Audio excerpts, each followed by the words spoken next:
Bonjour mesdames et messieurs, bienvenue sur RTI 1, bienvenue dans le 13h. Le Premier ministre a reçu hier à la primature une délégation d'administrateurs de la Banque mondiale en visite en Côte d'Ivoire depuis quelques jours. Les défis de la coopération entre le groupe et la Côte d'Ivoire et le plan national de développement 2021-2025 étaient entre autres au centre des échanges à suivre en tout début de journal.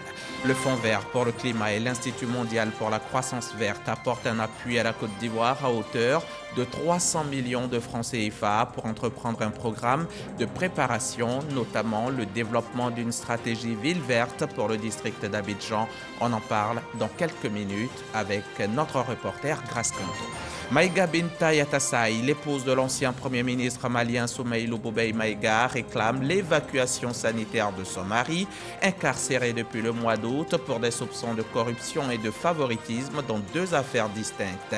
Binta Maïga s'engage au retour au Mali de son époux lorsque sa santé le lui permettra. On ouvre cette édition à la primature au plateau. Patrick Hachi y a reçu hier une délégation d'administrateurs du groupe de la Banque mondiale. Entre autres sujets au centre des échanges, les défis de la coopération entre le groupe et la Côte d'Ivoire, la vision 2030 du pays et le plan national de développement 2021-2025. On en sait plus avec Alexis Ouedraogo. Ce mercredi à la primature, le Premier ministre reçoit une délégation d'administrateurs de la Banque mondiale en visite de travail dans le pays. C'est toujours un plaisir de recevoir, bien sûr, une équipe des administrateurs qui viennent sur le terrain pour s'enquérir, je dirais, pour toucher du doigt certaines réalités pratiques. Ça facilite souvent beaucoup plus les discussions parce que de loin, ce n'est pas toujours évident qu'on arrive à faire communiquer certains messages. La Côte d'Ivoire est dotée de l'un des portefeuilles projets du groupe le plus important et diversifié de la sous-région, dans les domaines clés de l'économie, avec en sus des appuis budgétaires significatifs. C'est nous qui approuvons tous les projets de financement et aussi la stratégie de la banque. Donc on a le pouvoir d'orienter la banque ou le financement de la banque dans les projets stratégiques pour les pays. Donc pour ceux et les amener sur le terrain, voir les investissements que la banque a fait, l'impact que ça peut avoir sur nos populations nous aide avec les projets futurs et les décisions qu'on prend au Conseil. La rencontre est aussi l'opportunité pour Patrick Hachi de présenter à la banque le plan national de développement 2021-2025 qui veut lui accélérer l'accès des populations aux besoins sociaux de base et performer le secteur privé. Le Premier ministre nous a donné les détails sur ces priorités-là pour qu'on puisse les appuyer davantage. La Côte d'Ivoire est clé pour la région. Si la Côte d'Ivoire continue à être stable, on a la chance que le reste de la région reste stable. Projet structurant en cours de réalisation, lutte contre la fragilité des populations, appui au secteur privé. Autant de projets qui nécessitent un accompagnement technique et financier des partenaires au développement. Le groupe de la Banque mondiale entend bien y apporter son appui. C'était donc la rencontre Patrick Hachi, administrateur de la Banque mondiale. Cette semaine également, la Banque africaine de développement et le dépositaire central Banque de règlement viennent de signer un partenariat financier, une collaboration qui vise la création et l'opérationnalisation d'une plateforme numérique pour faciliter l'accès des populations aux services bancaires. Reportage Espérance Diakale dans un commentaire de Jean-Jacques Kouaméala. Estimé à environ 240 millions de francs CFA, le projet de digitalisation des opérations d'appel public à l'épargne initié par le dépositaire central, la Banque de règlement, consiste à faciliter l'accès des populations aux services bancaires. Une plateforme numérique sera créée pour servir à automatiser la gestion des appels publics à l'épargne sur le marché financier de l'Afrique de l'Ouest. On note qu'on a franchi encore un pas vers l'opérationnalisation d'une plateforme beaucoup plus digitale et qui permettra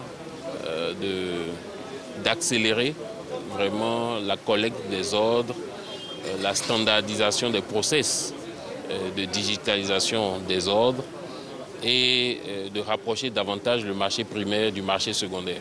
Cette convention permettra d'augmenter l'automatisation des PME, de faire appel à l'épargne publique et d'obtenir des financements. La Banque africaine de développement a donc décidé de nous accompagner. Des réunions ont eu lieu, des échanges de fonds ont eu lieu sur la question et ces réunions ont abouti à un alignement complet de la vision et de la stratégie que nous voulions mettre en place pour le développement du marché primaire. Nous nous réjouissons de ce partenariat parce qu'avec cette dynamisation, nous pensons que le marché financier sera plus à même de mobiliser davantage d'épargne pour financer l'activité économique à travers évidemment les États qui font appel public à l'épargne sur le marché, mais également les opérateurs économiques privés. Ce fonds reçoit l'apport technique du ministère des Finances du Luxembourg et du ministère du Commerce extérieur et de la coopération des Pays-Bas. On part à Paris. À Paris, Expo Porte de Versailles, où se tient le Salon international de l'agriculture depuis le 26 février et ce jusqu'au 6 mars prochain. Hier, en marge de la journée dédiée à la Côte d'Ivoire, les ministres ivoiriens et français ont signé une déclaration d'intention de coopération entre la Côte d'Ivoire et la France dans le domaine agricole, le domaine de l'alimentation et aussi celui du développement rural. Depuis Paris, le compte-rendu de Cheikh Koné Aboubacar. Cette signature marque une nouvelle ère pour l'agriculture ivoirienne. Elle jette les bases du processus de modernisation du secteur agricole, vu cher aux autorités nationales. La présente cérémonie de signature de la déclaration d'intention de partenariat fait suite à la volonté commune de nos deux États de créer un cadre d'échange en matière de développement et surtout en matière d'innovation, de formation et de recherche dans le secteur agricole. 13 domaines sont concernés par ce partenariat. Il s'agit entre autres de la valorisation des initiatives visant à renforcer la sécurité alimentaire, la transformation des produits agricoles et le financement de l'agriculture. En gros, l'objectif est de renforcer la coopération entre les destinataires sur la base de la réciprocité et de l'intérêt mutuel dans la limite de leurs capacités budgétaires et de leurs ressources humaines respectives. Déjà au niveau de la production, nous ne sommes pas en reste. Nous vous avons donné les détails de ce que nous faisons. Mais nous avons besoin de valoriser ce que nous produisons et que cette valorisation soit le plus proche possible des producteurs afin de leur permettre d'avoir l'essentiel pour subsister. Des échanges de présents ont meublé cette cérémonie qui est le couronnement de la participation de la Côte d'Ivoire à la 58e édition du Salon international de l'agriculture de Paris. Et dans le cadre de la lutte contre les changements climatiques, la Côte d'Ivoire vient de recevoir un don de 300 millions de francs CFA. C'est un appui que lui apporte le Fonds vert pour le climat et l'Institut mondial pour la croissance verte. Une enveloppe pour permettre donc à la Côte d'Ivoire d'entreprendre un programme de préparation. On en sait plus avec Grace Kando. La Côte d'Ivoire a reçu une subvention du Fonds vert pour le climat de plus de 300 millions de francs CFA pour entreprendre un programme de préparation dénommé Readiness, ce en partenariat avec l'Institut mondial pour la croissance verte. Ce projet consiste, entre autres, à développer une stratégie verte pour le district d'Abidjan et promouvoir la croissance verte axée sur les bâtiments et les infrastructures. La priorité pour nous est de s'assurer que l'appui qui est mis à disposition aujourd'hui permette de réaliser de manière concrète les ambitions du plan climat et les ambitions pour une amélioration de la vie du quotidien des populations.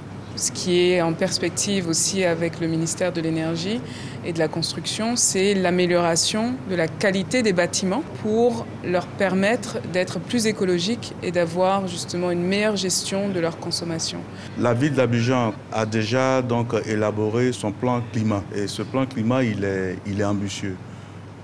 Nous espérons que les autres secteurs en feront autant pour que ce fonds puisse permettre d'atteindre des objectifs de protection, n'est-ce pas, de l'environnement. Le Fonds vert pour le climat est un mécanisme financier de l'Organisation des Nations Unies. Il a pour mission d'aider les pays en développement à combattre les effets néfastes des changements climatiques. Nous savons que tous ceux qui sont en charge de la mise en œuvre de ce fonds climat ont une bonne conscience des réalités du monde actuel. Il ne faut pas négliger l'impact du climat. C'est quand l'eau arrive dans nos maisons qu'on voit que ce n'est pas de la théorie. Voyez-vous? C'est pourquoi on s'en préoccupe et le président de la République a demandé que les ingénieurs se mettent ensemble pour travailler, pour qu'on trouve des solutions adaptées aux réalités du moment. Le programme de préparation dont bénéficie la Côte d'Ivoire dans le cadre de la lutte contre les changements climatiques va durer 24 mois. On part maintenant à la page Covid de ce journal.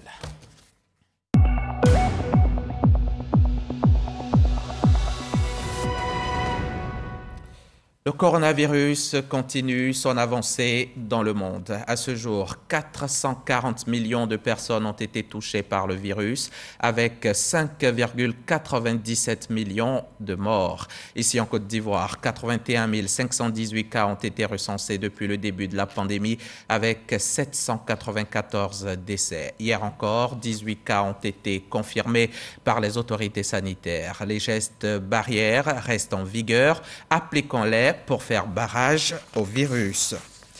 Les consommateurs grognent face à la hausse des prix des denrées de première nécessité. Face à la situation, le gouvernement est au travail pour soulager les populations. Des mesures ont été prises à ce propos. Quelles sont donc ces mesures? Réponse avec le secrétaire exécutif du Conseil national de lutte contre la vie chère. C'est au micro de Dangui Dangui.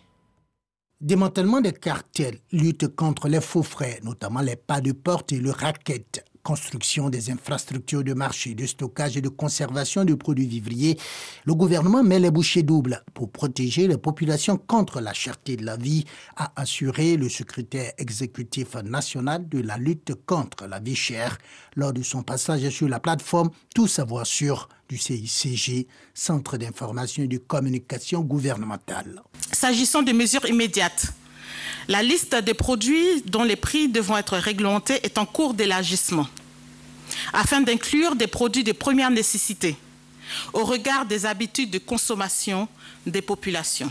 En plus des actions menées par le gouvernement pour lutter contre la vie chère, le secrétaire exécutif du Conseil national de la lutte contre la vie chère a invité les populations à consommer les produits locaux. C'est chacun qui doit changer son comportement. Le commerçant, en proposant sur le marché national ses meilleurs produits, et puis le consommateur en privilégiant l'achat de ces produits locaux. Dr Rabi Didis Bakone a par ailleurs rappelé que l'inflation est de plus en plus affirmée dans le monde depuis la survenue de la pandémie à Covid-19. Le conflit entre la Russie et l'Ukraine risque d'exacerber la situation, selon elle. Et dans ce contexte de vie chère, ouvrons les yeux et soyons vigilants. Tout ce qu'on nous offre sur les marchés n'est pas forcément de bonne qualité. Les enquêteurs du ministère du Commerce viennent d'ailleurs de saisir plusieurs tonnes de stocks de poissons et de bœufs avariés. Les précisions de Didier Nguessan. Du poisson et des pâtes de bœuf importés. Ces produits surgelés stockés dans cette chambre froide située au port de pêche de Trècheville sont impropres à la consommation, leur date de péremption étant dépassée.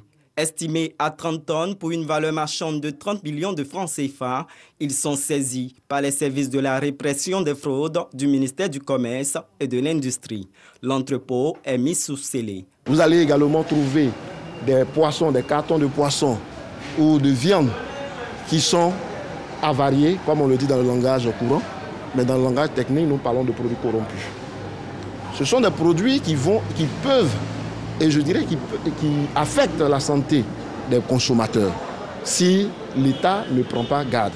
La surveillance des circuits commerciaux s'est accrue en marge de la lutte contre la cherté de la vie. La direction de la répression travaille à mettre en déroute tous les commerçants qui profiteraient de la surenchère pour écouler sur le marché leurs marchandises de mauvaise qualité à vil prix. En même temps que nous sommes engagés dans cette lutte contre la cherté de la vie, la sécurité sanitaire des aliments ne nous est pas indifférent. Raison pour laquelle régulièrement Nos agents sont sur le terrain pour pouvoir extirper tout ce qui est produit impropre à la consommation humaine. Les produits saisis seront détruits dans les prochains jours. Et la lutte contre l'orpaillage clandestin, elle s'accentue. Désormais, il faut compter avec la brigade de répression au code minier et le groupement de lutte contre l'orpaillage illicite. Mais la répression n'est pas la seule solution au phénomène de l'orpaillage illégal. La formalisation du secteur minier artisanal est aussi à l'ordre du jour. L'idée a émergé cette semaine même lors d'une réunion à Yamoussoukro en présence du ministre Thomas Camara et de notre reporter Mahama Traoré.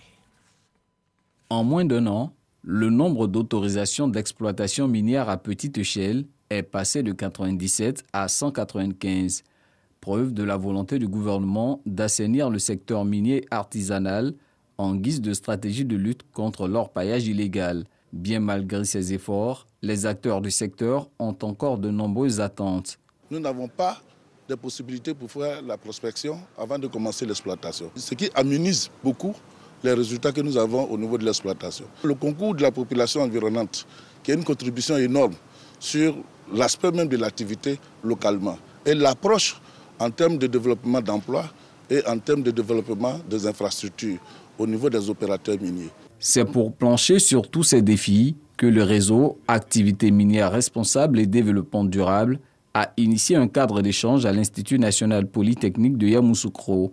Objectif, définir la stratégie de développement de la petite mine en Côte d'Ivoire. L'initiative est soutenue par le ministre des Mines, Thomas Camara. Cette initiative vient à point nommé pour accroître les possibilités d'assainir le secteur minier à petite échelle et ainsi contribuer à faire de la petite mine l'un des leviers de vitesse du développement du secteur et une source d'espoir inouïe pour la jeunesse qui pourra y trouver des raisons suffisantes de croire en un avenir meilleur.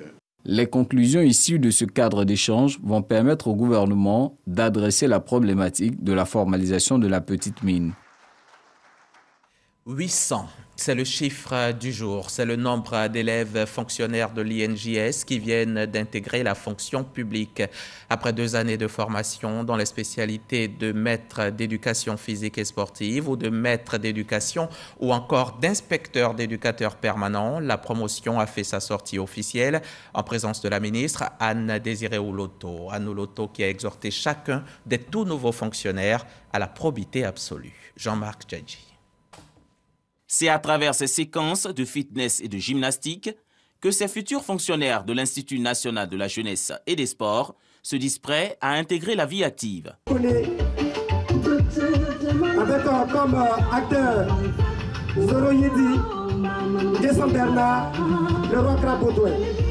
Ce sont 278 maîtres DPS, 91 maîtres adjoints d'éducateurs, 444 éducateurs, 14 inspecteurs, 20 conseillers DPS et 48 conseillers d'éducation permanents aptes à intégrer la fonction publique. Cette remise de diplôme de fin de formation sonne le début d'une nouvelle carrière. Nous sommes à la fois formateurs, encadreurs, nous sommes enseignants. Voilà, donc nous sommes nous avons tous ces atouts et nous voulons mettre à la disposition de notre État. Nous avons appris beaucoup de choses à l'INJS ici. Et vu que nous sortons maintenant, voilà, nous allons apporter ce que nous avons appris. Le directeur général de l'Institut national de la jeunesse et des sports plaide pour le renforcement de la qualité de la formation. Servir avec probité, transparence, célérité et responsabilité sont les règles qui doivent désormais régir la vie professionnelle de cette promotion baptisée du nom de la ministre Anne-Désirée Ouloto. C'est une chance inouïe que vous avez d'avoir Madame la ministre comme marraine. En vous choisissant, ils ont accepté de vous prendre comme modèle. Votre entrée en activité n'est que le début du commencement. C'est maintenant que tout commence pour vous. C'est maintenant que vous aurez l'opportunité d'écrire dans le livre de la nation ivoirienne. L'aventure qui s'ouvre à vous devra consacrer en chacune et en chacun de vous l'esprit du don de soi au service du bien de la collectivité. Une jeunesse engagée dans la cohésion sociale et pour la modernisation de l'administration. Thème autour duquel la promotion Anne-Désirée Ouloto compte affronter les défis de la modernisation des services. Elle a passé le flambeau à une nouvelle promotion. Reportage Jean-Marc Djadji et Célestin Frodo. Parlons à présent indicamétrie, cette science qui est créée par le professeur Moustapha Diabaté et qui vise à développer les capacités intellectuelles. Elle est enseignée à l'université Alassane Ouattara de Bouaké. Et 15 ans après sa création, Abidjan se prépare à accueillir un cycle de formation. Les précisions de Serge Collier. L'indicamétrie s'applique dans tous les domaines. Partout où l'homme intervient, l'indicamétrie intervient. L'indicamétrie n'a pas de limite, comme on le dit. L'indicamétrie, désormais étudiée à Abidjan. Selon Serge Ballet, indicamètre et assistant de l'inventeur, cette science était enseignée depuis une quinzaine d'années à l'Institut multipolaire d'études, de recherche et de formation en indicamétrie de l'Université Alassane Ouattara de Bouaké. Dans un souci de promotion et de vulgarisation, les cours seront désormais dispensés dans un établissement supérieur privé d'Abidjan. Puisqu'à l'université, ce sont des formations diplômantes, nous avons initié donc ces cycles de formation pour que ce soit des formations qualifiantes, pour permettre aux directeurs des ressources humaines, aux directeurs d'entreprise, à tous citoyens lambda, de pouvoir venir s'acquérir davantage des outils indicamétriques pour le bien-être de son entreprise et aussi pour la pérennité des sociétés. 10 modules ont été identifiés pour ce cycle de formation. L'indicamétrie, pour nous, pays africains, doit pouvoir avoir la promotion, pouvoir l'enseigner pour qu'elle soit une science même qui soit capable de contribuer à notre développement. On cherche l'efficacité. Comment faire pour que ce que je fais réussisse? L'indicamétrie viendra donc se plier à cette insuffisance-là et permettre aux individus d'être bien formés et d'être efficaces. L'indicamétrie a été inventée en 1963 par l'Ivoirien Moustapha Diabaté, professeur en économie et développement. À cette réforme du COGES, le comité de gestion des établissements scolaires publics, une réforme initiée par le ministère de l'Éducation nationale. Cette semaine, au Centre national du matériel scientifique à Cocody, l'inspecteur général de l'Éducation nationale et le directeur du DAPS COGES ont présenté à toute la communauté éducative le COGES nouvelle version. Eugène Atoubé, témoignage. La salle de conférence de la préfecture de Daoukro comble. L'ambiance y est studieuse. Les membres de la communauté éducative de la région de Lifou, mobilisés, sont venus s'imprégner des nouvelles réformes relatives au COGES, comité de gestion des établissements scolaires publics. Si les parents d'élèves désormais ne devront plus s'acquitter des cotisations exceptionnelles aux primaires et dans les lycées et collèges, le COGES en tant qu'instrument au service de la bonne marche de l'école demeure, mais devra fonctionner différemment. Dans un discours franc, les membres de la délégation issue de la direction de l'animation, de la promotion et du suivi des COGES et de la direction des écoles, lycées et collèges ont élucidé les différents points contenus dans les nouvelles dispositions prises par l'État. L'objectif est d'amener tous les membres de la communauté éducative à connaître la mission et les charges des COGES et en faire un véritable instrument au service de l'école ivoirienne. Désormais, COGES et personnel de l'établissement doivent se donner la main pour qu'il y ait la paix dans l'école, pour que tous les défis soient relevés. Et le défi que nous avons, c'est l'accès, la qualité et la bonne gouvernance. Ce sont au total 30 milliards qui seront alloués au COGES. 18 milliards proviennent de l'État et 12 milliards des collectivités décentralisées. 4 milliards 700 millions de francs CFA ont déjà été alloués pour le premier trimestre de cette année scolaire 2021-2022. Les émissaires du ministère de l'Éducation nationale et de l'alphabétisation exhortent les différents COGES à utiliser les fonds mis à leur disposition de manière optimale, rappelant que ces structures feront l'objet d'un contrôle plus rigoureux au nom de la bonne gouvernance. Là, nous sommes à Daoukro. Le sujet concernant le COGES nouvelle version présenté ici à Cocody au CNMS va vous être proposé dans nos prochains journaux. À Bonidal, l'artiste coupé-décalé continue de se battre pour la scolarisation des enfants de familles défavorisées à travers une caravane qu'il a dénommée le Waratour. Notre artiste philanthrope offre aux enfants de Côte d'Ivoire la chance d'aller à l'école. La 6e édition du Waratour vient donc d'être lancée dans la commune d'Adjamé en présence de nombreuses personnalités. Théodore Zozo, Andrea Kakou, Abou Sanogo. Prestation du parolier Bomou Mamadou et du groupe de télé-réalité 1 à 12 de RTI 1 à la salle des fêtes d'Adjamé. Nous sommes au lancement de la 6e édition du Waratour, une initiative de l'artiste Doumbia Aboubakar, connu sous le nom d'Abonidal. À travers son concept Va à l'école, il lutte contre les maux qui minent l'école ivoirienne. Tous engagés pour une école de mérite et de qualité. est le thème de cette édition. Madame la ministre de l'Éducation nationale et de l'alphabétisation a commencé un grand chantier pour redorer le blason de l'école ivoirienne. Donc le Waratour est engagé dans cette dynamique. Nous sommes inscrits dans les 17 objectifs du développement durable de l'ONU. Depuis 5 ans, ce sont un peu plus de 4000 kits scolaires et 2500 ordinateurs qui ont été distribués. L'artiste et Nidal Group s'engagent pour une école inclusive avec la promotion de l'excellence. Des actions sociales qui rencontrent l'adhésion des partenaires. Et le directeur général de la AITI a mis au rang de ses priorités la promotion et la qualité.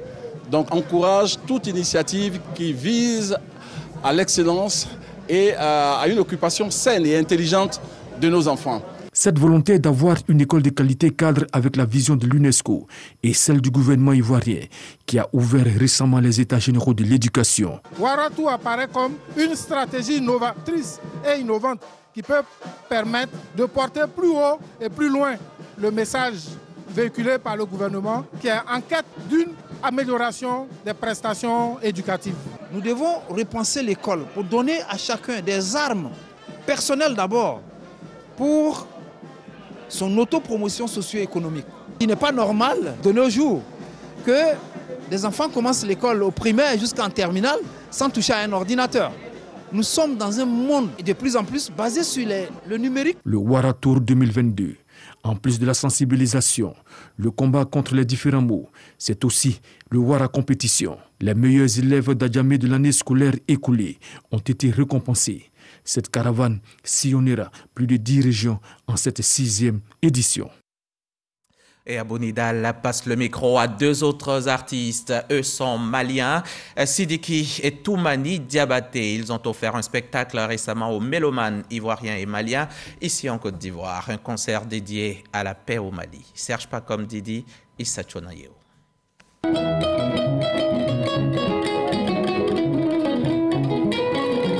La kora, essence des sonorités africaines, avec l'un des maîtres, Toumani Diabaté.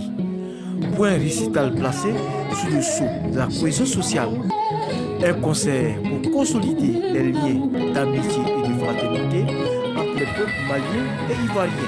Le Mali et la Côte d'Ivoire, un seul peuple. Nous devrons cultiver cette cohésion dans le temps, qui est quand même important. Donc cette rencontre est placée sous cela. En tant que griot, c'est notre rôle de cultiver cela. Par le canal de la musique, Toumani Diabaté et ses enfants, dont Sidiki Diabaté, apportent leur contribution dans l'édification d'une société de paix entre le Mali et la Côte d'Ivoire.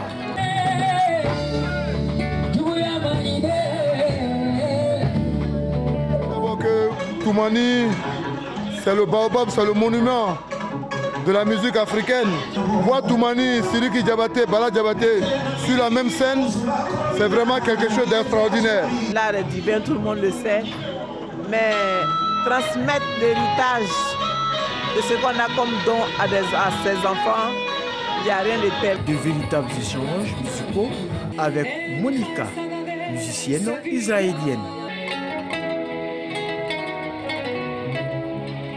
Un hommage a été rendu à tous les disparus dans la récente crise malienne au cours de ce récital musical.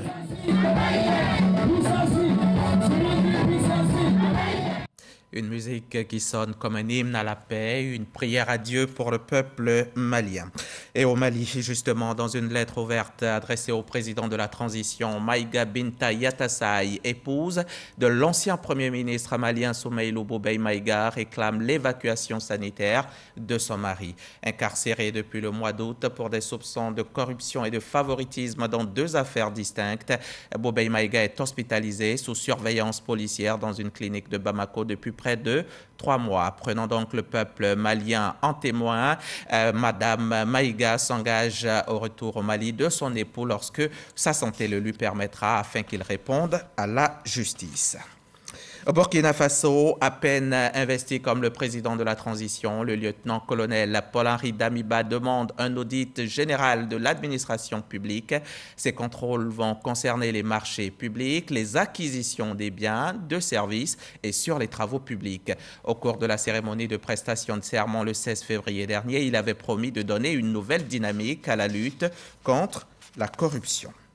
Si certains ministères des Affaires étrangères ont publiquement condamné l'invasion russe en Ukraine, d'autres ont voulu maintenir une certaine distance tout en exhortant les belligérants à la négociation. C'est le Kenya à l'ONU le premier qui a condamné l'usage de la force par la Russie et le mépris de la diplomatie. À sa suite, le Ghana, membre du Conseil, lui aussi a dit son soutien à l'intégrité territoriale de l'Ukraine, comme le Gabon, 3e membre africain qui a lui aussi voté la résolution condamnant l'agression russe et appelé à un cessez-le-feu immédiat, de même que le Niger, le Maroc, la Côte d'Ivoire et l'Afrique du Sud. L'Afrique du Sud pourtant alliée de la Russie au sein des BRICS. Fin de ce journal. Rendez-vous demain à 13h sur la chaîne qui rassemble.